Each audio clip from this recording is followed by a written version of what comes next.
என்றுதான் அர்த்தம். சிவன் நம்முடன் இருந்தால் நீ வேறி நான் வேற என்ற தவறான எண்ணங்கள் மாறி இறைவனின் படைப்பில் அனைவரும் சமம் என்கிற எண்ணம் தோன்ற ஆரம்பிக்கும். எப்போது அனைவரும் சமம் என்று உங்களுக்கு தோன்றுகிறதோ அப்பொழுதே சிவன் உங்களுடன் இருக்கிறார் என்பதை உணருங்கள். இரண்டாவதாக, சிவன் உங்களுடன் இருந்தால் நீங்கள் சாத்வீகமான நல்ல ஆரோக்கியமான உணவுகளை சாப்பிட ஆரம்பிப்பீர்கள். ஆரோக்கியமற்ற உணவுகளை உங்களுக்கு பிடிக்காமல் போகும்.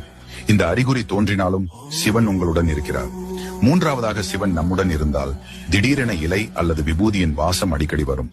வில்வ இலையும் விபூதியும் சேர்ந்த இந்த வாசம் சிவன் உங்களுடன் இருப்பதை அறிவுறுத்துகிறது. நான்காவதாக, அதிகாலையிலேயே விழிப்பு வருவது, சிவ மந்திரங்கள் உச்சரிப்பது, அடிக்கடி சிவன் பற்றிய விஷயங்களை காதால் கேட்பது அல்லது பார்ப்பது போன்றவை நிகழ்ந்தாலும் சிவன் உங்களை நெருங்குகிறார். கடைசியாக, சிவன் நம்முடன் இருந்தால் தீர்வே கிடைக்காத ஒரு விஷயத்திற்கு தீர்வு கிடைத்திருக்கும், அல்லது தலைக்கு வந்தது தலைப்பாகையோடு சென்று விட்டது என்கிற பழமொழிக்கு ஏற்ப உங்களுக்கு